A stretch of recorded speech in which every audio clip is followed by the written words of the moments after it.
Namaste and welcome to Day Night. Bharat has a rich history of wars and struggles for survival from unknown ages to the present times. In its rich history, India has never attacked a nation first. Indian warriors are the most feared but also the most respected, not just in India but across the world. Most people don't know this, but in World War I, over 10 lakh Indian troops served overseas, of whom 62,000 men died and also 67,000 were wounded. In total, at least 74,187 soldiers have died during the war. The Indian Army during the World War II was one of the largest Allied forces contingents, which took part in North and East African Campaign and Western Desert Campaign. At the height of World War II, more than 25 lakh Indian troops were fighting Axis forces around the globe. In India, the Indian Army is the first line of defense. The only thing the Indian soldier expects from us is that we remember them, for without them, there is no us. Today, let's remember their valor and sacrifice. Let's remember those soldiers who laid down their lives far away from their homes and their families. Let's look at one particular battle which took place in Israel. In September 1918, at the last leg of World War I, the Indian Army commemorates September 23 every year as Haifa Day to pay its respect to three Indian cavalry regiments, Mysore, Hyderabad and Jodhpur Lancers, that helped liberate Haifa following a dashing cavalry action by 15 Imperial Service Cavalry of then the British Indian Army at the Battle of Haifa in 1918. The northern Israeli city of Haifa was liberated from the Ottoman rule during the World War I. Even today, Israelis honor the brave Indian soldiers who laid down their lives in what is considered the last great cavalry campaign in history. The Battle of Haifa was fought on 23rd September 1918 during the last months of the Sinai and Palestine campaign of the First World War. Ottoman, German and Austro-Hungarian were defending the city of Haifa. What is more interesting is that the Ottoman were ruling the city for past 400 years and it took Indian Army to liberate it. Indian Army helped create Israel. Not just because of this particular battle, but the overall outcome of the World War I was dependent on the Indian Army's victory in various campaigns across the world.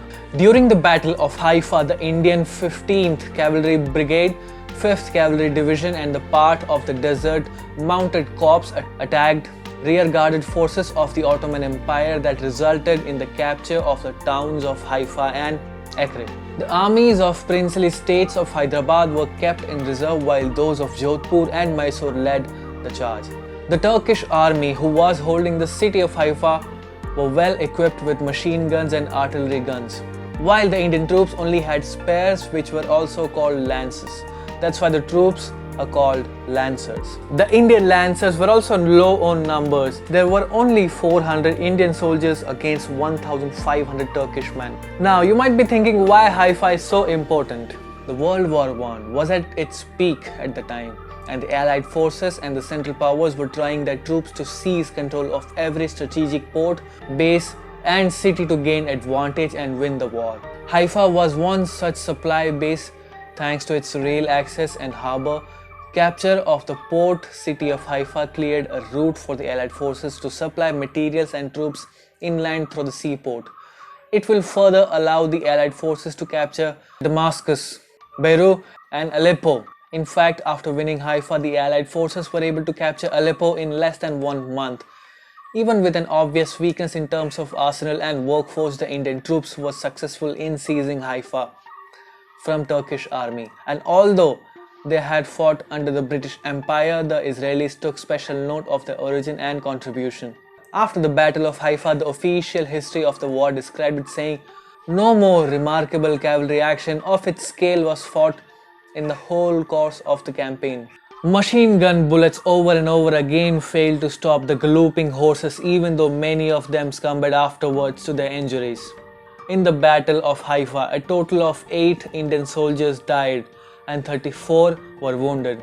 The Battle of Haifa is called the last great cavalry campaign in history because during the early 20th century, cavalry as a fast attack unit was slowly being replaced by armored columns of machine guns and heavy artillery. Horses were getting slaughtered by heavy artillery and The early 20th century cavalry units were taking a lot of damage and not getting enough victories. The use of horses were becoming less and less, but the 400 brave lancers from India won the battle with spears and swords against 1,500 men with machine guns and artillery. Such a cavalry attack will never happen again, considering all the military advancements that took place after the World War I.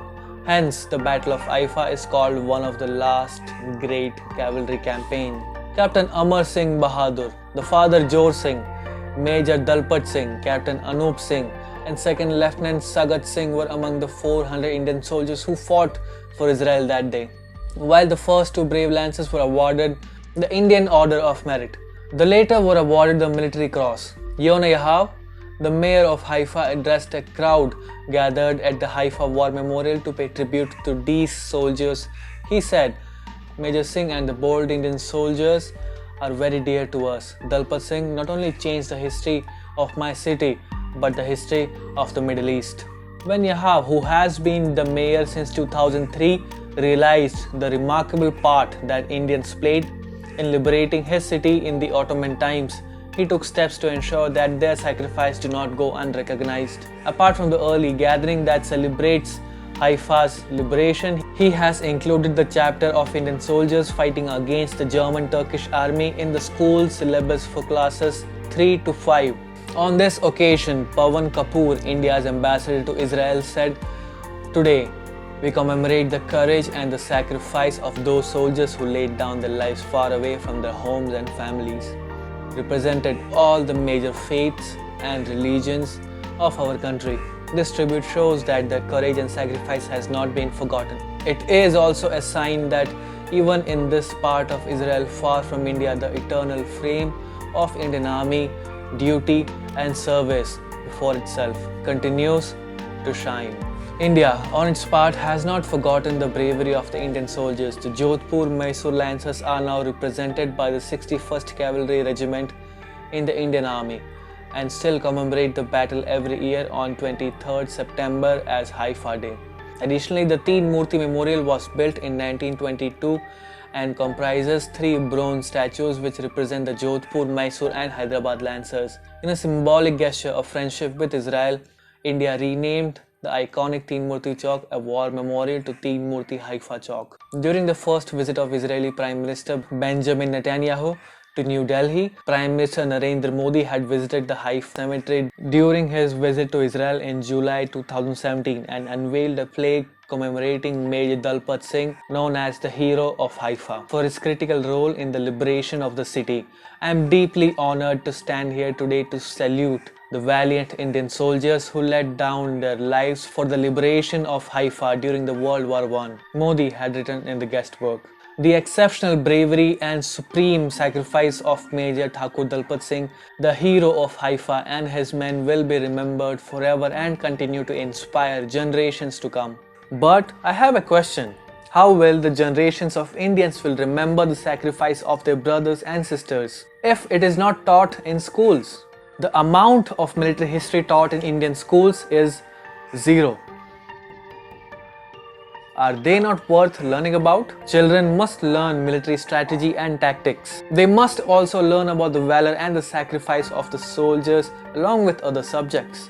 To create a strong nation, you need strong military along with scientists, entrepreneurs and doctors.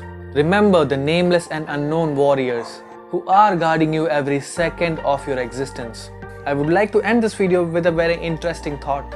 We, the unwilling, led by the unknown, are doing the impossible for the ungrateful.